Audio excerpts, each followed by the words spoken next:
गंमत वाटेल म्हणून सांगतो तुम्हाला ती आकडेवारी, पण आकडेवारीच्या फार जंजाळामध्ये जात नाही, कारण त्यांनी फारसं काही हाताला लागत नाही. साधारण आजच्या घडीला जर बघितलं, म्हणजे आज जी काही तारीख आहे त्या तारखेला जगात किती तेलाचं उत्पादन झालं असेल, आजचा जो सरासरी जो साधारण पद्धत हे आहे, तर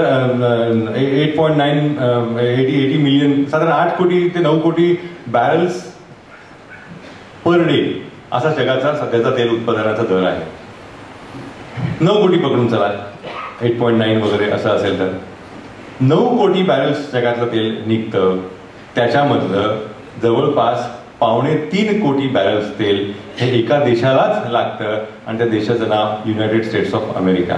26% तेल जगातनं निघणाऱ्या तेलाचं कन्झम्पशन एका देशालाच द्यावं लागतं. राहिलेल्या 74% 200 देशांना आपापली दुकानं चालवावी लागतात. 200 देशांना. तुम्ही कल्पना करा की आपण म्हणजे याच्यामध्ये कुठे आहोत. जगातल्या अर्थव्यवस्थेमध्ये पहिल्या 7-8 व्यवस्था जर तुम्ही तेलाच्या कन्झम्पशनमध्ये घेतल्या, कारण हे त्याच्यावरती तुमचा आर्थिक विकास ठरलेला असतो. त्यामुळे यंदा या महिन्यात आर्थिक विकास कमी का झाला, त्याच्यातला अनेक घटकांमधला एक घटक डिझेलचं कन्झम्पशन हा असतो. आपल्याला कदाचित माहीत नसेल, कारण खूप इंटरेस्टिंग फॅक्टर तो महत्त्वाचा असतो देशाच्या अर्थकारणामध्ये. 74% देश 74% तेल बाकीच्या देशांना घ्यावं लागतं. 26% तेल हे एका देशामध्ये जातं. तो 5% जगाची लोकसंख्या त्या देशामध्ये आहे. 50 कोटी पण अमेरिकेची लोकसंख्या नाही आहे. 5 कोटी लोकसंख्येचा देश 26% तेल पूर्णपणे स्वतःच्या नियंत्रणाखाली ठेवतो, स्वतःच्या नियंत्रणाखाली वापरतो, आणि त्या देशाच्या तेल कंपन्या आहेत त्यांचा वेढा हा जगाच्या अर्थव्यवस्थेला अत्यंत करालपणे पडलेला आहे. याची जाणीव आपल्याला नाहीये. आणि हे इतकं महत्वाचं आहे असणं, कारण तुम्ही ही जी मगाशी आकडेवारी सांगितली, लोकसंख्या आहे आपण म्हणतो, पण त्याच वेळेला हेही सांगायला हवं की 5% लोकसंख्या असलेला देश 24% इंडस्ट्रियल प्रोडक्शनमध्ये आहे. जगाच्या अर्थव्यवस्थेमध्ये 24% वाटा असू शकतो. आपला 1% पण आपल्या बाजारपेठेच्या तुलनेत नाही आहे. आम्ही योगीच महासत्ता होणार आहे म्हटल्यानंतर हे सगळे तपशील तुम्ही बॅक ऑफ युअर माइंड असू द्यावे. म्हणजे जेव्हा कधी वाचाल किंवा ऐकाल किंवा कुठला तरी राजकीय नेता भारत आता महासत्ता होणार आहे वगैरे सांगेल, त्यावेळेला मनातल्या मनात या आकडेवारीची उजळण करणं खूप आवश्यक असतं. कारण ही जी ताकद आहे, किती अमाप ताकद आहे. म्हणजे मगाशी एका कंपनीचं फक्त उदाहरण दिलं, या सगळ्या कंपन्या, आणि या म्हणजे हे याचं आपल्या तुमच्या आमच्या महिन्याच्या खर्चावरती परिणाम आहेत. हे जाणवत नाही आपल्याला. तुम्ही या प्रदेशात येतं म्हणून तुम्हाला संदर्भ पटकन समजेल म्हणून सांगतो. महाराष्ट्रातल्या विधानसभेच्या निवडणुकीच्या आधी साखरेचे भाव वाढतात. अमेरिकेतल्या अध्यक्षीय निवडणुकीच्या आधी तेलाचे भाव वाढतात. अर्थकारण राजकारण हेच असतं. गेल्या महाराष्ट्रातल्या विधानसभा तुम्ही निवडणुका आठवून बघा, अचानक साखरेचे भाव वाढले. मी त्यावेळेला एका पॅनल डिस्कशनमध्ये होतो, त्या अधिकाऱ्यांनी, सरकारी अधिकाऱ्यांनी आणि मंत्र्यांनी सांगितलं की कन्झम्पशन वाढलेलं आहे. मी म्हटलं असं झालंय का की आज सकाळी देशातल्या 110 कोटी लोकांनी ठरवलं की उठल्यापासून बघा आपण साखर खायला लागायचं. असं काय घडलंय का? नाही ना, आमचं कन्झम्पशन तेवढंच आहे ना की आता एक चमच्याच्या ऐवजी मी 5 चमचे घालून चहा पिन, असं काही घडतं का? आणि याचे इतके पॅटर्न्स ठरलेले असतात. तुम्ही सरकारशी संबंधित जे कोणी असतील किंवा आरटीआय खाली हे तुम्ही सहज माहिती मागून बघा. पुढच्या 6 महिन्याचं आपलं आर्थिक नियोजन असतं की आता आज हा डिसेंबर महिना आहे ना, तर जानेवारी महिन्याचं साखरेचं कन्झम्पशनचं प्रमाण काय असेल, फेब्रुवारीचं काय असेल, असे सरकारी अधिकारी पातळीवर त्यांची सगळी व्यवस्था केलेली असते. म्हणजे ते काम करत असतात. आणि मी हे देशमुखचे विधेयक म्हणून म्हणत नाहीये, खरंच ते सगळे प्रोजेक्शन्स केलेले असतात. पण तरी सुद्धा अचानक स्पर्ट हा सगळा झालेला. तुम्हाला आठवत असेल महाराष्ट्राच्या विधानसभा निवडणुकीच्या आधी, कारण ते शेवटी हे सत्ता कारण आहे. सत्ता कारणाला तुम्ही आपल्याला गोंधळ कधी होतो आणि आपले तज्ज्ञ हा गोंधळ कधी घालतात ते त्याची अर्धवट माहिती सांगतात. त्यामुळे इकॉनॉमिक्सचा विचार करताना ते फक्त अर्थशास्त्र या पद्धतीने मांडणी करत असतात, नुसतं इकॉनॉमिक्स मांडत असतात. पण इकॉनॉमिक्सचा विचार हा नुसता इकॉनॉमिक्स म्हणून करायचा नसतो, तो पॉलिटिकल इकॉनॉमिक्स म्हणून करायचा असतो. कारण इकॉनॉमिक्स ज्यांच्या हातामध्ये आहे त्याचं राजकारण आहे, ते समजून घेणं आवश्यक आहे. अमेरिकेच्या अध्यक्षीय निवडणुकीच्या आधी 147 $1 प्रति बॅरल दर झालेले होते. 147 म्हणजे जे तेल काढायला 2 किंवा 3 किंवा $4 खर्च येत नाही, त्या तेलाचे भाव म्हणजे प्रॉफिटेबिलिटीचं मार्जिन तुम्ही लक्षात घ्या, $147 पर्यंत पोहोचलेले होते. आता 110, 105 याच्यामध्ये भाव ते आहेत. आणि ह्या सगळ्या कंपन्या यांचं इतकं अप्रतिम नियंत्रण आहे, तुम्हाला खोटं वाटेल, म्हणजे कदाचित खोटं वाटणार नाही, कारण तुम्हाला सगळ्यांना राजकारण आणि साखर हे सगळं माहिती आहे. महाराष्ट्राच्या मंत्रिमंडळामध्ये किंवा सत्ताकारणामध्ये साखर कारखानदारांचा वाटा किंवा साखर कारखानदारांचंच असणं हे जसं आपल्याला सवयीचं झालेलं आहे, तसंच त्या जगाच्या राजकारणाकडे जर तुम्ही बघितलं, त्या राजकारणामध्ये त्या तेल कंपन्यांचे प्रतिनिधी असणं हे सुद्धा सर्रास झालेलं आहे. गेल्या अमेरिकन सरकारमध्ये म्हणजे बुश यांचं जे प्रशासन होतं त्या प्रशासनामध्ये 1, 2 नाही, 3 नाही, 5 नाही, 27 वरिष्ठ मंत्री, 27 वरिष्ठ मंत्री हे तेल कंपन्यांशी थेट संबंधित होते. 27. स्वतः जॉर्ज बुश यांची तेल कंपनी होती, यांचे वडील म्हणजे थोरले जॉर्ज बुश यांची तेल कंपनी होती झपाटा ऑइल मिल नावाची, उपाध्यक्ष डिक चेनी यांची तेल कंपनी होती, संरक्षण सल्लागार कंडोलिसा राईस या तेल कंपनीच्या प्रतिनिधी होत्या. 27 मंत्री तेल कंपन्यांशी संबंधित आहेत. त्यामुळे हे जेव्हा अशा पद्धतीने जेव्हा सांगितलं जातं ना ते पटतं की महाराष्ट्रातल्या विधानसभा निवडणुकीच्या आधी साखरेचे भाव वाढतात, अमेरिकन निवडणुकीच्या आधी तेलाचे भाव वाढतात. पण इथे यांनाही पैसा लागत असतो, त्यांनाही पैसा लागतो, काय करणार, लोकांकडे जायचं असतं, मतं मागायची असतात, त्या खर्च असतो सगळ्यात त्याचा. त्यामुळे तो खर्च हा आपण भरत असतो, आपल्या उत्पन्नातून जात असतो. पण या म्हणजे ते जे सगळी ताकद पाहिली ना, मगाशी जसं म्हणलं ना त्याचं खरोखर वाटलं त्यांची जर ती ताकद पाहिली ना तर हे खरंच हे यांना माफ करावं असं वाटतं. म्हणजे जगाच्या अर्थकारणावर ताकद असलेली जी अमेरिकन अर्थव्यवस्थेची जी ताकद आणि ती माणसं आहेत ती पाहिलं की हे आपल्या इथले जे सम्राट वगैरे आहेत ना हे खरंच दारिद्र्य खालचे वाटू लागतात. कारण काय अफाट गोष्टी या माणसाने केल्यात म्हणजे तुम्हाला कल्पनाही येणार नाही. ह्या धाकट्या जॉर्ज बुश यांची तेल कंपनी होती, तिचं नाव हेनेकेन ऑइल कंपनी. आता हेनेकेन तरुण मुलांना वेगळं नाव माहिती असणार, हेनेकेन नावाचं दुसरं एक अधिक आकर्षक उत्पादन आहे, कुठलं ते सांगत नाही.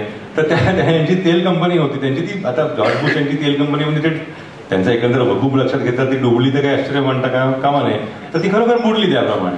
आणि याचे वडील जेव्हा अमेरिकेचे अध्यक्ष झाले त्यावेळेला त्या कंपनीला पूर्णपणे एकदम भरभराट आली त्या कंपनीची. प्रचंड प्रमाणावर सौदी आणि पश्चिम आशियाच्या मध्ये मोठमोठी बांधकाम कंत्राटं त्या कंपनीला मिळाली. कालपर्यंत ही कंपनी डब्यामध्ये गेलेली होती. आज अचानक वडील अध्यक्ष झाले, या कंपनीला कंत्राटं मिळायला सुरुवात झाली. साधं कारण आहे, हा सगळा अधिकृत तपशील उपलब्ध आहे. म्हणजे मी दंतकथा मांडतोय वगैरे या पद्धतीने कृपा करून समजू नका, पत्रकार असूनही मी खऱ्या गोष्टी सांगतो. तर ह्या कंपनीला अचानक भरभराट आली याचं कारण एका सौदी उद्योगगृहानं त्या कंपनीमध्ये भागीदारी घेतली. त्या सौदी उद्योग समूहाचं नाव बिन लादेन ग्रुप. बुश यांच्या कंपनीमध्ये भागीदारी आहे, हा अधिकृतपणे हा सगळा तपशील उपलब्ध आहे. आणि या मंडळींनी तेलासाठी या पश्चिम आशियाचं जे शोषण केलेलं आहे हे इतकं एक्स्ट्रॉर्डिनरी आहे की त्यांचे जे राजकीय कर्तृत्व आहे ना ते पाहिलं की खरंच मला कधी कधी लालू आणि हे महामहोपाध्यायच वाटू लागतात, म्हणजे इतके चांगले वाटू लागतात. असे 80 सालीच्या निवडणुकीच्या आधी तुम्हाला माहिती असेल इराणमध्ये तेहरानमध्ये अमेरिकन नागरिकांना ओलीस ठेवलं गेलेलं होतं आणि त्याची जी चर्चा सुरू होती. कार्टर यांनी बरेच प्रयत्न केले त्यांना म्हणजे लष्करी पद्धतीनं यांची मुक्तता करावी, आणखी कुठल्या पद्धतीनं मुक्तता करावी, चर्चेतनं मुक्तता करावी, ती काही होत नव्हती. अमेरिकेच्या अध्यक्ष निवडणुका तोंडावर येऊन ठेवलेल्या होत्या आणि या निवडणुकीसाठी की जेव्हा त्यांना कळलं की कुठल्या तरी मार्गाने ही सगळी व्यवस्था होईल आणि यांची मुक्तता होईल त्यावेळेला त्यांचे प्रतिस्पर्धी होते रोनाल्ड रेगन, ते अध्यक्षपदासाठी उमेदवार उभे होते. त्यांचे सहकारी होते उपाध्यक्षपदाचे, त्यांचं नाव जॉर्ज बुश, थोरले जॉर्ज बुश यांनी एक करार केला. त्या कराराची भूमी होती पॅरिस. त्या करारातला तिसरा जो महत्वाचा घटक होता त्याचं नाव डॅनियल मरांचेस. हे मरांचेस कोण होते तर फ्रान्सच्या गुप्तहेर खात्याचे प्रमुख होते. त्या तिघांनी करार केला. त्या कराराचं नाव आहे ऑपरेशन मॉस्किटो. त्या योजनेचंच नाव आहे, ऑपरेशन मच्छर असं त्याचं नाव आहे, त्याला काही आहे नाही. तर तो करार काय होता तर तोपर्यंत म्हणजे ही 1980च्या सालची घटना, त्याच्या आधी 1 वर्ष डिसेंबरला 1979च्या डिसेंबरमध्ये अफगाणिस्तानच्या भूमीमध्ये रशियन फौजा घुसलेल्या होत्या. तर रशियाचं व्हिएतनाम व्हावं ही अमेरिकेची मनापासूनची इच्छा होती, कारण यांचं व्हिएतनाममध्ये 64 साली नाक कापलं गेलं. निक्सन यांचा काय झाला ते सगळ्याला माहिती आहे आपल्याला.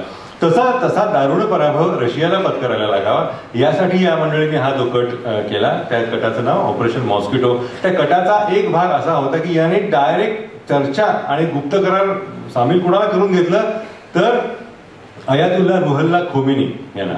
त्यावेळेला तुम्ही अमेरिकन राजदूताने दिलेली पत्र ती खरोखर वाचून बघा, म्हणजे काय चालतं ना. म्हणजे खरंच म्हणजे मला कधी कधी वाटतं त्या बुद्धिबळातल्या प्याद्याला सुद्धा काहीतरी एक स्थान असतं. छोटं का होईना आपली एक जागा आहे, एकच पाऊल बिचारायला जाता येतं पण तो तेवढाच जातो. पण या तिसऱ्या जगातले तुम्ही आम्ही आहोत ना, ते स्थान आपल्याला तेवढं सुद्धा स्थान नाहीये या जगाच्या अर्थकारणामध्ये.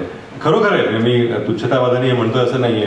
तो करार काय होता तर त्यांनी थेट करार केला खोमेनी यांच्याशी, जोपर्यंत अमेरिकेतल्या निवडणुका पार पडत नाहीत तुम्ही तू कल्पना करून बघा, मी अमेरिका कुठे, इकडे अटलांटिकच्या खालती एवढं सगळं ओलांडून पश्चिम आशियाचा प्रदेश, तिथे तेहरानमध्ये अमेरिकेच्या राजदूतावासातल्या कर्मचाऱ्यांना ओलीस ठेवलं गेलेलं आहे. आणि अमेरिकेचा अध्यक्ष होऊ पाहणारा उमेदवार करार काय करतो, आणि तो करार असा होता की ज्या क्षणापर्यंत अमेरिकेच्या निवडणुकीचा निकाल लागत नाहीये तोपर्यंत तुमच्या ताब्यामधल्या पोलिसांना सोडू नका, कारण त्यांची जर सुटका झाली तर त्याचा राजकीय फायदा माझे विरोधक जिमी कार्टर यांना मिळेल, ते निवडणुकीत जिंकतील.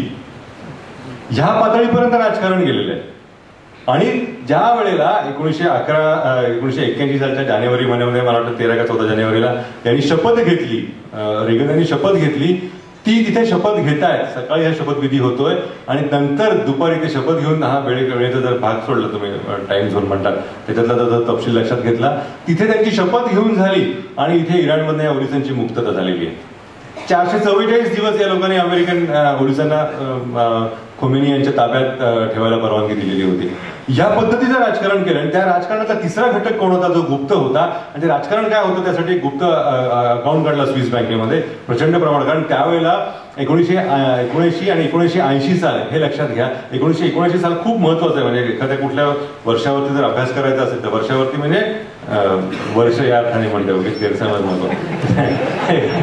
एखाद्या कुठल्या वर्षावर अभ्यास करायचा असेल तर 1979 हे साल खरोखर लक्षात ठेवा. कारण 1929 सालात इतक्या प्रचंड घटना घडल्या की त्या वर्षीच्या पहिल्या महिन्यातच अमेरिकेचे चीनचे अधिकृतपणे संबंध स्थापित झाले. त्याच्यानंतर 8 दिवसांनी आयातुल्ला खोमेनी हे पॅरिसमधनं इकडे इराणमध्ये वास्तव्याला आले. तोपर्यंत ते विजयवासात तिथनं राजकारण करत होते. हा सगळा कालखंड, हे सगळं वर्ष इतकं महत्वाचं आहे.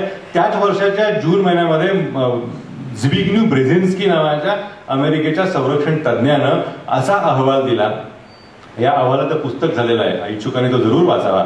तो अहवाल काय होता तर ते शीतयुद्धाचा बहराचा काळ, 1979 साल लक्षात घ्या तुम्ही. म्हणजे अमेरिका आणि रशियामध्ये तिसरं महायुद्ध होऊ शकणार की काय, इतकी प्रचंड ताणतणावाची परिस्थिती होती.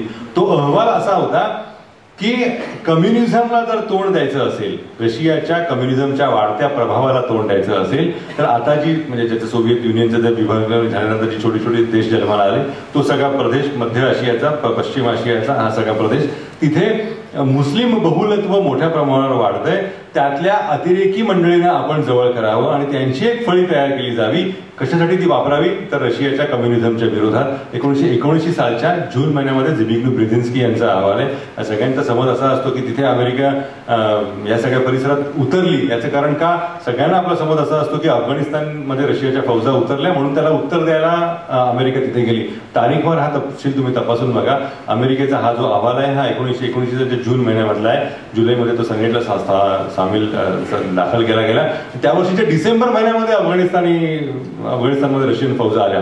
म्हणजे अमेरिकेत हा निर्णय आधी आहे आणि त्यांनी त्याप्रमाणे हालचाली करायला सुरुवात केली. त्या हालचाली करणार त्यांना एक मदत एका व्यक्तीची दिली. त्या व्यक्तीने म्हणजे त्या सगळ्या परिसरामध्ये त्याचं खूप मोठं काम होतं आणि त्याने ठरवलं की ही जी फौज आहे अमेरिकेची, जी मदत घ्यायची अप्रत्यक्षपणे, त्या अप्रत्यक्ष मदतीचा रशियाला नामोहरम करण्यासाठी वापर करायचा.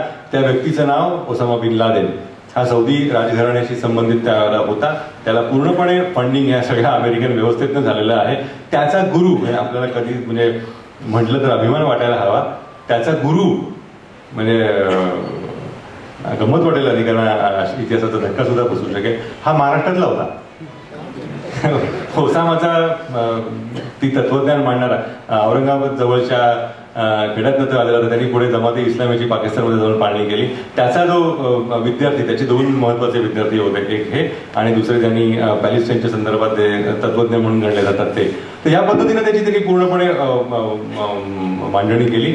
आणि त्या गुरुचं नाव सांगायचं मौलाना मौदुदी नावाचे खूप मोठे चांगले अभ्यासक होऊन गेले. त्यांचा तो हा मूळचे आपल्या औरंगाबादचे इथले.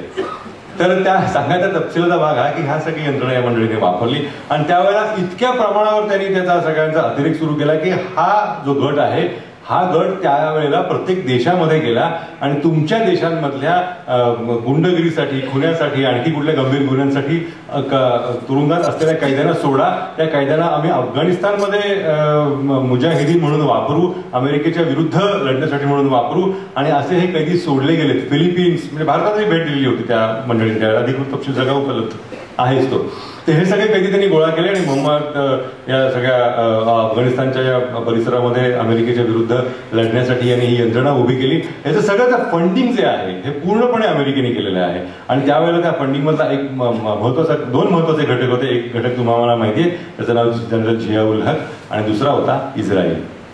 म्हणजे आपण समजायचं की हे धर्मविरोधी असे असतात, एकमेकांमध्ये एकमेकांशी ते बोलत नाही, त्यांच्या खरं कट्टर दुरावा असतो. पण अर्थकारणात जर तुम्ही त्या नजरेतनं बघायला गेलं तर जाणवेल हे की ही माणसं इतकी अर्थकारणासाठी महत्व देतात त्याला की तुम्ही आम्ही बघतो काय आणि आम्ही लिहितो काय आणि आपलं प्रत्यक्ष घडतं काय याचा काहीही संबंध नसतो. इतकं वास्तव हे तुमच्या समोर ते मांडलं जातं, त्याच्यापेक्षा भिन्न असतं, त्याच्याही पेक्षा ते रहस्यपूर्ण आणि त्याच्याही पेक्षा ते नाट्यपूर्ण असतं. म्हणजे कल्पनेपेक्षाही खरोखर वास्तव. इस्रायलने याच्यात मध्यस्थीची भूमिका घेतलेली आहे.